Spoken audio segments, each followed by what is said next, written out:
Hello everyone, this video will cover Module 14. Module 14 is probably our most complicated module, but you aren't actually doing much new stuff. And so I'm going to go over it and show you what it's going to look like. It's really important that you watch this video all the way through. I tend to get a lot of emails about this module. And so so that you know there are internal due dates in this module that you have to meet, otherwise you can't complete the 2 assignments. So the point of this module is to help you revise one of your essays. You can either choose the process essay or the cause and effect essay, and you're going to use this essay to submit to the online writing lab and to your peers so that we get peer feedback. Doing a peer edit or peer response is one of the requirements for the class. It's very common in English classes and is one of those kind of core things that we want to make sure that we're doing, is allowing you to give feedback to other people for their writing. And so it makes you a better writer, both because you get to read someone else's writing, but also because you have someone else reading yours. So it's really important that you get this element of the class, because as soon as you move on to Comp 1, you're going to be doing the exact same thing.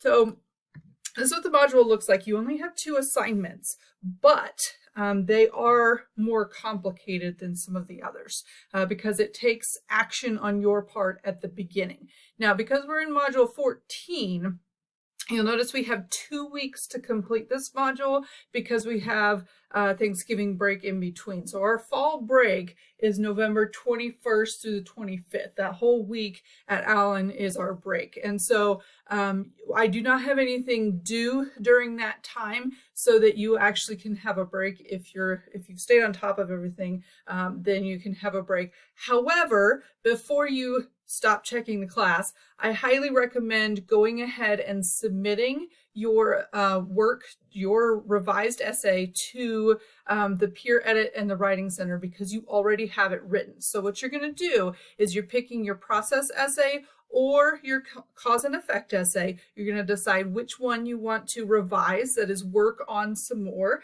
We're treating the final draft that you've submitted to me as now a new rough draft, and you're going to submit it to these 2 assignments in Module 14 so that we can revise it.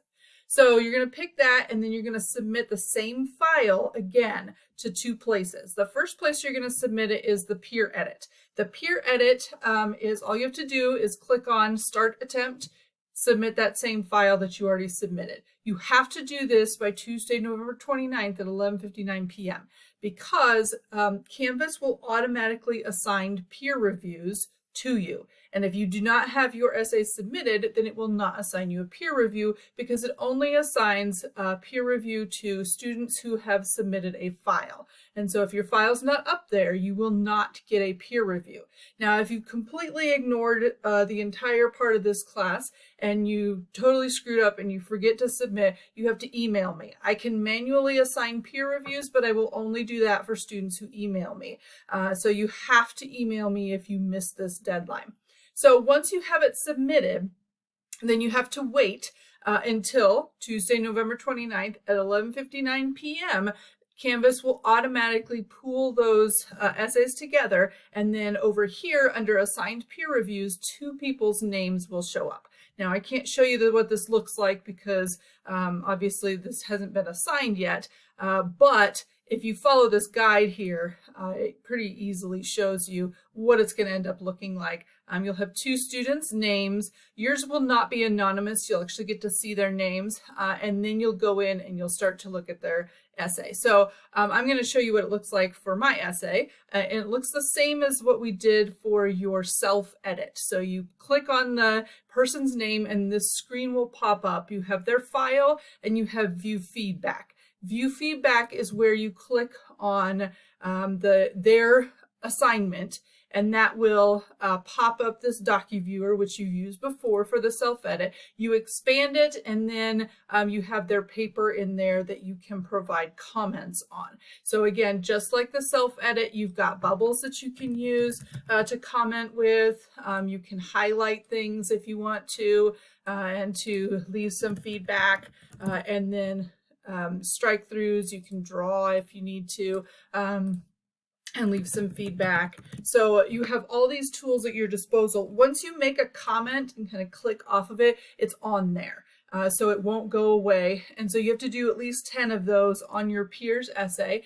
Now keep in mind, everyone gets assigned 2 peer edits, which means someone else also has this paper. So you're gonna have to look for 10 other things that somebody did not already find. And so that may be a little bit of a challenge. It'll be a little bit more of a challenge if you're the second person on here responding, but you should have 2 peer edits. You'll have 2 people's essays to look at, and then you'll go in and make these little feedback annotative comments. So that's one step. The other step is the rubric, and the rubric is going to show up over here on the side. You hit show rubric, and then you can click on, there are different criteria, and all of these criteria basically have a no issues category or a needs improvement category. And for each one, you should, I can't show you what it's going to look like because I don't have an assigned peer edit, but you should be able to click either needs improvement or no issues. If it needs improvement, then you need to explain in the little comment box how it needs improvement. If there are no issues, then it should match the description of what is no issues.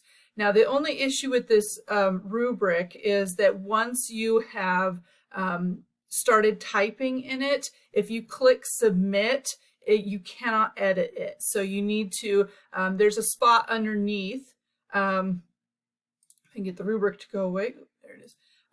There's a spot down here for add a comment. You can just add a comment and save that if you need to add to the rubric if you saved it too early, or you're leaving feedback and you can't, and you had to exit out of it or something so that you could see the paper again. You can just finish adding comments here. Some students will do a comment for like each criteria on the rubric if they mess that up. So that is how to do the peer edit. And then of course, once you have completed the peer edits and you go to look at the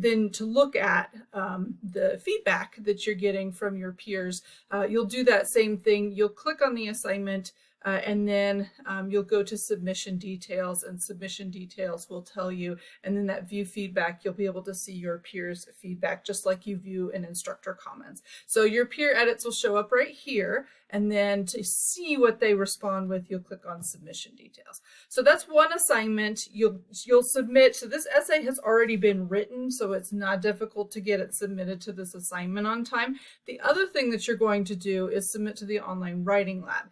And I have the academic support at Allen LinkedIn, and so you have access to information about the Writing Center right down here. But then also on the page is the help request form. So you're doing this at the same time since it's the same exact paper, and this is a paper that you have already written and turned in for credit. It's not hard to just send the same file to the peer edit and to the online writing lab, do it at the same time. That's the first step.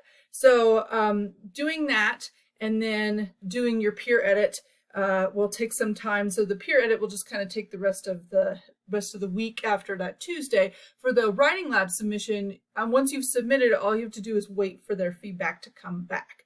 You actually don't even need to do anything with their feedback other than submit it to start assignment. So the first thing you're going to do is fill out the help request form. This is the only way to send your essay to the online writing lab other than emailing it directly to our coordinator, Bruce Sines. If you click on start assignment and you submit your essay to the start assignment, it will just go to me and it does not go to the online writing lab. So this is not how you submit your essay to the online writing lab. You have to fill out the help request form or email it to him directly. So the online writing lab help request form has the date that you submitted, your name, your email address. The email address is the one you want them to email it back to you at. So one that you check would be really important. Tell them what assignment it is, what class you're doing, when the due date is, and then you have to choose your file and upload it. He wants it in a Word file or a rich text format. Do not send him a PDF because if you do, he can't edit it. So make sure that you're sending him a file that he can edit, and then of course click submit at the bottom. If you wait for 2 days, 48 business hours, and you do not hear back from him, that means he didn't get it or he's running behind in responding to students. So it's a good idea to email him.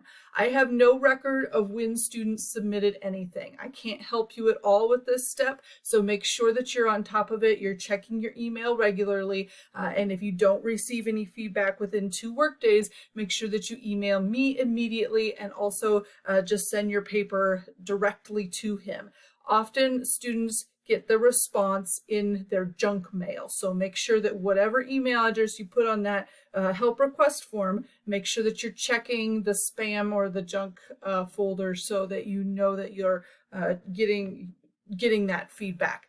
Once you have it in your email, you're going to have to download the file. When you open the file of your essay from your email, it will open in Word Online and you cannot see the comments. So it's just going to be open in Word Online, and there it will just look like your paper. You have to download it out of your email into Word on your computer in order to view those comments.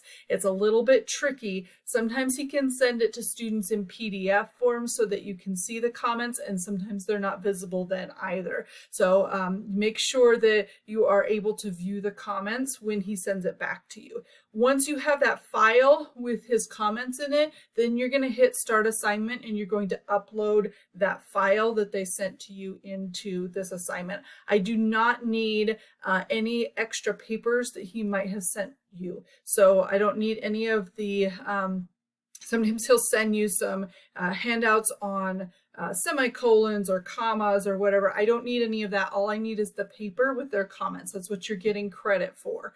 So that's the only 2 things that you're doing in this module. You are submitting to the peer edit assignment and completing those 2 peer edits, and then you're submitting to the online writing lab. And once you get that back, you're submitting to the assignment itself. In the next module, we're actually going to revise the essay. So you don't even have to start making changes to your essay just yet if you don't want to.